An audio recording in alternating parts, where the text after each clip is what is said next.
Welcome to Depression Talks with Emmanuel. I'm Emmanuel, and I just got home from work and I wanted to share this message with you. If you are struggling with loving yourself, if you feel like you're not attractive enough, you're too weird, you don't fit in anywhere, nobody likes you, if you feel that way about yourself right now, please hear me out. Please. I just got home from work and I'm a little bit agitated or hype because throughout my life, whether it be in high school, college, or even now today, I have always struggled with loving myself. My confidence, I had low self-esteem. I never felt like I was good enough. And when girls didn't like me, when I got rejected or I didn't fit in with certain friend groups, I would just always look at myself saying that I'm not good enough. I'm not attractive enough, handsome. I'm not that nice, a good of a guy. Like, I'm just not good enough. And what I realized is that over these years of growing and maturing, is that I allowed the opinions of others and how other people saw me to dictate how I felt about myself, whether that be my friends, coworkers, other students, even my family. If I always continue to allow what this person was saying, what that person was saying, to dictate how I felt about myself. And maybe you're doing the same exact thing. Think about it this way. Why do you feel like you're not good enough? Why don't you love yourself? Is it because you yourself, you don't love yourself, or is it because what other people are saying or not saying about you? Okay? For example, and this is why I'm kind of heated right now. So I'm bow-legged, right? So all my life, my legs, when I stand up, they curve a little bit, right?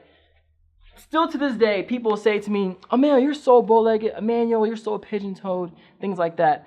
In high school, I went to a predominantly black high school. And by other black people, they said that I was not black. I talked to, I articulated well, I spoke to properly, I didn't sag my pants, all the black stereotypes I did fit in. So black people would say that I'm not black, they would call me an Oreo. Went to Franklin College, which is predominantly white, which is the opposite end of the spectrum. And then white people will say to me, Emmanuel, you don't seem like, a regular black guy. Like, you speak well, like you're not really black. Your skin is black, but you're not actually black. And then even to this day, if at work, which I thought that, as growing up and maturing, that I'd be in a place where, people grow up and mature. Clearly, I feel like I was wrong because, like I said, today, for example, and even recently, I might get made fun of for being bow-legged, or, you're not muscular enough, or what else? Why are you dancing? Like, you're so weird. You act weird. You do this strange. You're so different. And then if I didn't have the maturity or the growth and development of continuous ways of learning how to love myself, I would have allowed all the opinions of people at my current job or in my past relationships or my past jobs to dictate how I felt about myself. So I'm saying to you right now, and please hear me out. I remember the feeling of not feeling like I was good enough. I'll tell my parents all the time, how come people don't like me? How come I feel this way? How come I don't think I'm attractive? And even though other people may have saw this light in me that I didn't see myself, I never saw it because I let the few dictate how I felt about myself. And I don't want you to do the same thing. I don't want it to take you years and take you so long to figure out that you're awesome just the way you are. You are attractive. You are beautiful. Think about it this way, okay? That's right, this video is uncut because I want to make sure y'all know I'm being real and authentic. Think about it this way. Who dictates whether you dress is cool enough? Who made the rule that you have to have your hair cut a certain way? That you have to talk a certain way, look a certain way, act a certain way? Who dictates that? Because I'm telling you, each time you let someone else say something, let's say this person says that you're ugly, all right? Why are you giving them that much power over you? Why are you letting them dictate who you believe you are? Why?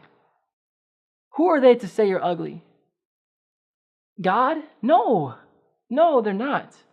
So don't give them that much power over you. Please don't. I'm sorry for going on a rant, but I feel like we live in a society, in a culture, especially in American culture, where I think it's a real culture, to be honest with you, that we put on this face that we had to always act like, we are good enough, that we had to, life is perfect, and, words don't hurt me. But at the end of the day, words can hurt if you allow them to. Words can affect us. What people say can affect us. But ultimately, what it comes down to is this. What do you think about yourself? What do you feel? Do you feel like you're ugly? Do you feel like you're unattractive? And if you say yes to those questions, why? It's because you've allowed the stories of what other people are telling you to be your reality. What story are you telling yourself, though? What story are you telling yourself? I refuse to allow anybody to dictate what I believe I am. There's a difference between like I'm not saying that when somebody gives you a compliment, it doesn't feel good. Of course it feels good when somebody gives you a compliment. But there's a difference between somebody giving you a compliment, somebody giving you positive feedback, and somebody just being negative and being down and being a hater or being just pessimistic and trying to tear you down. Realize the difference. The people that love you, the people that are close to you and care about you, they're not going to tear you down. They're going to try to build you up. And if they have some criticism, guess what? It's going to be positive criticism, not negative criticism. You're awesome just the way you are. Whether you subscribe to this channel, whether you're not subscribed to this channel, whether you're black, white, green, red, orange, I do not care. You are awesome just the way you are. And I had to make sure, it is my responsibility to make sure that people realize that you live life and you're awesome, not because of what other people say, but because of what you should be saying to yourself when you look in that mirror, saying, I am awesome, I am confident, I am strong, I can get through anything I put my mind to. And no matter what other people say about me, if it's negative, I will not allow it to enter my mind. I'm going to allow it to go one ear and right out the other. Okay? All right. Sorry for the rant. Stay strong. Hit that subscribe button, of course, to join this awesome community that openly talks about depression, anxiety, and low self-esteem. And love yourself. All right. As I always say, do you stay swagalicious and keep smiling. Peace.